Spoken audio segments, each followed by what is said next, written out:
দেখেন আপনি যে বললেন যে একসময় অবহেলিত গ্রাম ছিল, শুধু আমার গ্রাম না, বাংলাদেশের হাজার হাজার গ্রাম কিন্তু একটা পর্যায়ে একটা সময় আপনার এই যে ক্যাপিটালিজমের কারণে কিন্তু গ্রামীণ অর্থনীতি কিন্তু উন্নত হয়নি। এখানে যোগাযোগ ব্যবস্থা ওরকম ছিল না, শিক্ষা ব্যবস্থা ছিল না, আপনার ব্যবসা বাণিজ্যের কোনো অনুকূল পরিবেশ ছিল না। তো আমরা এখানে কার্যক্রম হাতে নিয়েছি গত 10 বছর হয়েছে, খুব বেশি একটা সময় কিন্তু আমরা পাইনি। এখন আপনি যেটা বললেন কত দূর নিয়ে যেতে চান, আমরা মাত্র শুরু করেছি।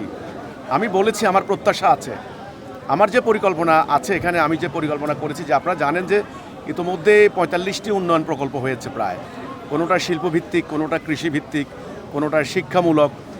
আজকে যে বাজারটা উদ্বোধন হলো এটা একটা সুপার মার্কেট, যদিও আমরা নাম দিয়েছি সুপার মার্কেট, কিন্তু এখানে মূলত পাইকারি ব্যবসার একটা আড়ত হিসেবে, আমাদের দেশে আড়ত বলে সবাই চিনে, পাইকারি বাজার অর্থাৎ হাব, এ ধরনের একটা পরিকল্পনা আমার আছে। তো আমরা মাত্র শুরু করেছি, অনেক দূর আমাদের যাওয়ার ইচ্ছা আছে। এখানে কিন্তু যোগাযোগ ব্যবস্থা কোনো ভালো ছিল না, এখন অনেকটাই উন্নত হয়েছে। এখানে প্রযুক্তিগত দিক থেকে এই গ্রামটা অনেক পিছিয়ে ছিল।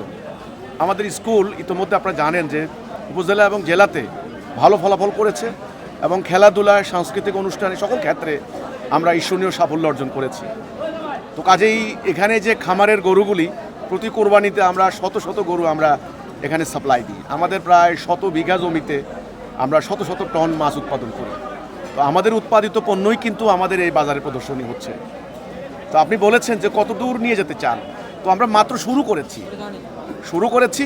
আমি আশা করব যদি এলাকার মানুষের সহযোগিতা পাই এবং সরকারের যদি সুদৃষ্টি, মানে বলে ন্যাক দৃষ্টি পাই, এবং সদিচ্ছা থাকলে আইনশৃঙ্খলার পরিস্থিতি যদি উন্নতি হয়, মারামারি হানাহানি না হয়, একটা নিরাপদ পরিবেশ যদি কায়েম হয়, তাহলে আমি ইনশাল্লাহ বলতে পারি এই চাষিরহাট বাংলাদেশের একটা মডেল ইউনিয়ন হবে ইনশাল্লাহ।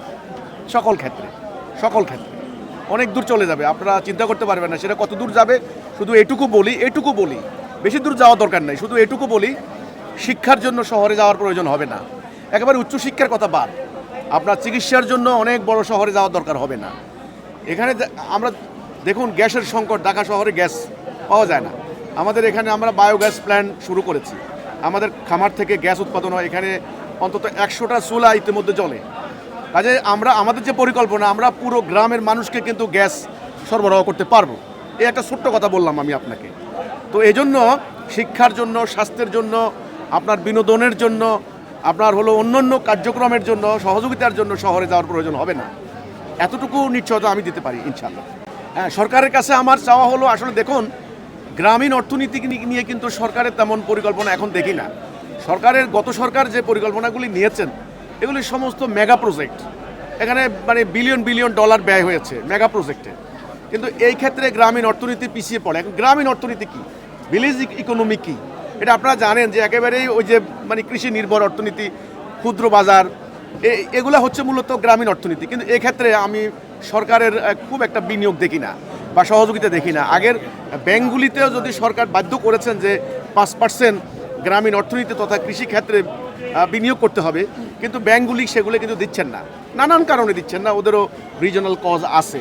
তো কাজে আমার কথা হলো যে এটুকু, যে সরকার যদি আমাদেরকে সহযোগিতা করেন, অন্তত ব্যাংকগুলিকে যদি নির্দেশ দেন, এখানে উন্নয়ন প্রকল্পের ক্ষেত্রে যদি আমাদেরকে সুদবিহীন ঋণ দেওয়ার ব্যবস্থা করে, আমাদেরকে ঋণ দিলে কিন্তু ঋণ হারাবে না, আমরা ঋণ মেরে কিন্তু চলে যাব না, বলে যে ঋণ খেলাপিদের মতো। এই গ্যারান্টি অন্তত আমরা দিচ্ছি। তো আমার কাছে সরকারের নিকট আমার এটা হলো প্রত্যাশা, সরকার আইন শৃঙ্খলা পরিস্থিতির এখানে স্টেবল রাখবেন, স্থিতিশীল রাখবেন, এবং উন্নয়ন পরিকল্পনার আওতায় আমাদের চাষিরহাটকে সরকার অন্তর্ভুক্ত করবেন। এটা হলো আমার সরকারের নিকট প্রত্যাশা।